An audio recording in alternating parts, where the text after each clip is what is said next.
Assalamualaikum warahmatullahi wabarakatuh. Halo semuanya, perkenalkan nama saya Rafaifa Alia dengan NPM 2405111049. Pada kesempatan kali ini, saya akan membahas topik mengenai pengaruh industri 4.0 terhadap efisiensi operasional dan daya saing perusahaan manufaktur. Perkembangan teknologi yang semakin pesat membawa banyak dampak besar terutama di sektor manufaktur. Industri 4.0 merupakan fenomena yang mengubah paradigma industri dengan menggabungkan dan menciptakan sistem produksi yang lebih efisien dan terhubung. Industri 4.0 mempunyai salah satu keuntungan utama yang ditandai oleh integrasi teknologi digital, terutama melalui Internet of Things atau IoT, yang memungkinkan perusahaan untuk meningkatkan efisiensi operasional dan daya saing secara signifikan. Dengan konektivitas yang lebih luas, perusahaan dapat memaksimalkan dan memantau sistem produksi secara real-time dan mengurangi biaya produksi yang memungkinkan perusahaan dapat mengambil keputusan yang tepat dan berbasis informasi yang akurat. Adapun tujuan dari penelitian ini yaitu menganalisis dampak industri 4.0 terhadap efisiensi operasional perusahaan manufaktur. Yang kedua, mengidentifikasi faktor-faktor yang mempengaruhi keberhasilan implementasi teknologi industri 4.0. Yang ketiga, memberikan wawasan bagi perusahaan manufaktur dalam mengoptimalkan teknologi untuk meningkatkan daya saing. Metode yang digunakan adalah studi literatur dengan mengumpulkan data dari berbagai sumber terpercaya seperti jurnal ilmiah, artikel, dan buku referensi. Informasi yang diperoleh dianalisis secara mendalam untuk menemukan pola, tren, dan hubungan yang signifikan. Adapun pembahasan dari penelitian ini yaitu poin pertama, industri 4.0. Industri 4.0 meningkatkan daya saing dengan peningkatan kualitas produk melalui teknologi seperti machine learning dan artificial intelligence. Namun perusahaan menghadapi tantangan seperti serangan cyber dan kebutuhan tenaga kerja terampil. Poin kedua adalah implementasi teknologi seperti IoT.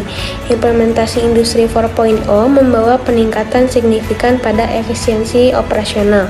Teknologi seperti IoT memungkinkan pengendalian produksi secara real-time dan peningkatan keputusan berbasis data. IoT juga mempermudah pemantauan kondisi produksi pada sektor makanan dan minuman untuk menjaga kualitas produk. Selain itu, industri pada makanan dan minuman menggunakan IoT sangat berguna untuk menjaga kualitas produk dengan memantau kondisi produksi secara berlanjut, hubungan antara modal, efisiensi operasional, serta profitabilitas pada industri makanan dan minuman. Industri makanan dan minuman di Indonesia membutuhkan investigasi yang mendalam. Efisiensi operasional sangat penting pada profitabilitas perusahaan manufaktur. Terutama di industri ini, proses produksi yang efisien dan mekanisme pengendalian biaya yang efektif sangat dibutuhkan terhadap efisiensi operasional di sektor manufaktur.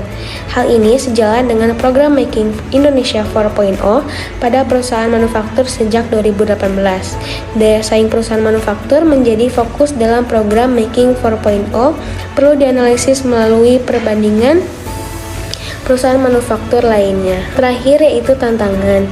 Implementasi pada industri 4.0 juga membawa tantangan bagi perusahaan. Salah satu tantangan utama yaitu cyber. Industri 4.0 juga membutuhkan banyak sumber daya manusia yang memiliki keterampilan dan pengetahuan teknologi yang memadai. Oleh karena itu, penting untuk mendalami sejauh mana industri 4.0 berdampak pada daya saing perusahaan manufaktur, serta faktor-faktor apa saja yang mempengaruhi keberhasilan implementasinya.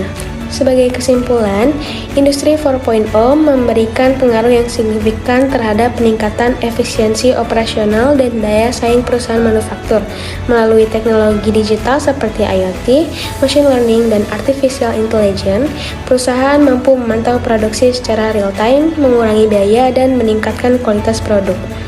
Program Making Indonesia 4.0 menjadi salah satu upaya untuk berkontribusi pada sektor manufaktur di Indonesia, terutama melalui peningkatan produktivitas. Namun, keberhasilan implementasi memerlukan strategi yang terintegrasi dan peningkatan sumber daya manusia. Mungkin cukup sekian presentasi dari saya. Semoga materi ini bermanfaat dan dapat memberikan wawasan baru. Terima kasih atas perhatiannya. Wassalamualaikum warahmatullahi wabarakatuh.